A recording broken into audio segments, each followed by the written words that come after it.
Friends, आपका स्वागत है हमारे YouTube channel HP GK corner में, जिसमें हम आपके लिए एचपी जीके के मोस्ट इम्पॉर्टेंट क्वेश्चन लेके आए हैं जो आपके आने वाले एग्ज़ाम के लिए महत्वपूर्ण रहेंगे। तो हमारा पहला क्वेश्चन है, हिमाचल प्रदेश में कुल कितनी नदियां बहती हैं?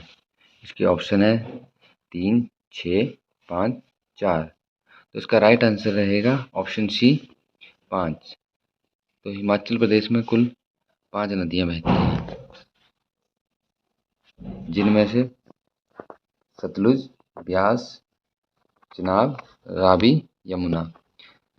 ठीक है फ्रेंड्स, तो इसके लिए आपको एक ट्रिक है जिससे आप इनके नाम याद रख सकते हैं, जिसके लिए है सबक्राई, SBCRY।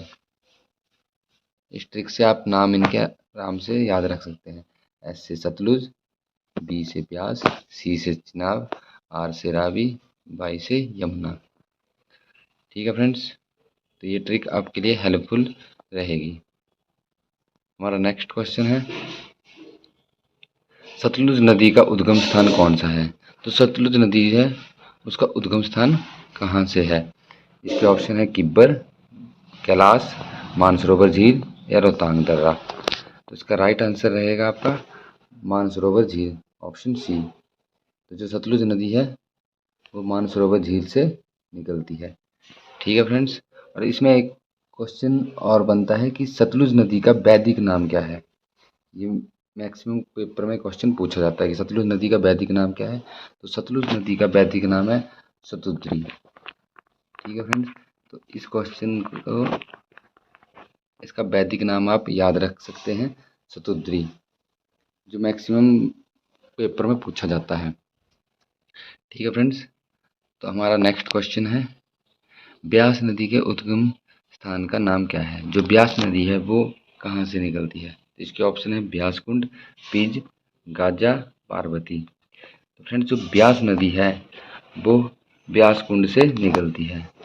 तो इसके लिए आप इसको आराम से याद रख सकते हैं कि ब्यास नदी ब्यास कुंड से निकलती है। इसका राइट आंसर है ऑप्शन ए, ब्यास कुंड। ठीक है फ्रेंड्स, और इसका भी वैदिक नाम मैक्सिमम पेपर में पूछा जाता है कि ब्यास नदी का वैदिक नाम क्या है? तो इसका वैदिक नाम है अर्घकिया।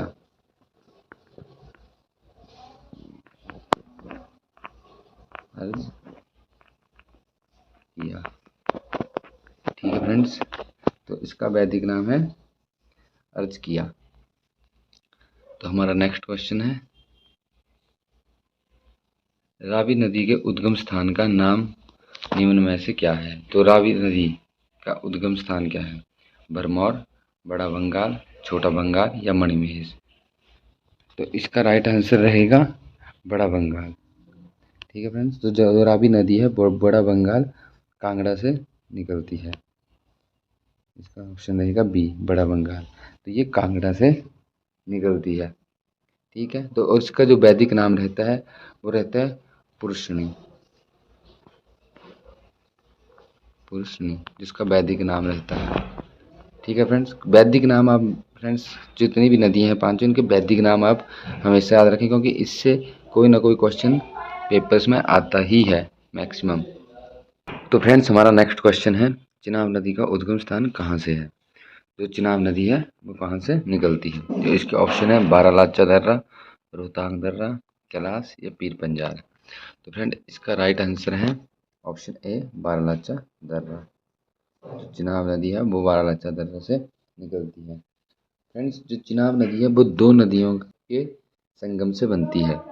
तो वो दो नदियां हैं आपकी चंद्रा और भागा। इन दो नदियों के संगम से चिनाब नदी बनती है। तो जहाँ पे इन दो नदियों का संगम होता है उस जगह को कहा जाता है टांडी। ये क्वेश्चन मैक्सिमम पेपरों में पूछा जाता है। मैक्सिमम पेपरों में क्वेश्चन आया है कि चंद्र और भागा नदी जहाँ पे मिलती है उस जगह को क्या कहा जाता है? तो उस जगह को कहा जाता है टांडी नाम। ठीक है फ्रेंड्स, और इसका जो वैदिक नाम है वो वैदिक नाम है अश्कनी। ये क्वेश्चन भी मैक्सिमम पूछा जाता है। वैदिक नाम तो सारी नदियों के आप याद कर दीजिए, क्योंकि ये मैक्सिमम पूछे ही जाते हैं। तो इसका चिनाब नदी का वैदिक नाम है अशिकनी।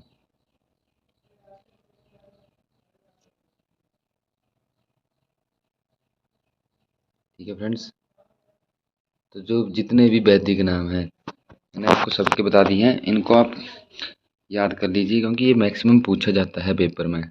एक क्वेश्चन तो नदियों के ऊपर से आता ही है। ये तो इनका वैदिक नाम आएगा, ये पूछा जाएगा कि कौन सी नदी कहाँ से निकलती है। ठीक है फ्रेंड्स, तो ऐसे क्वेश्चन के लिए हमारे साथ जुड़े रहिए। हमारे चैनल HPG के कॉर्नर को सब्सक्राइब कर लीजिए। धन्यवाद फ्रेंड्स।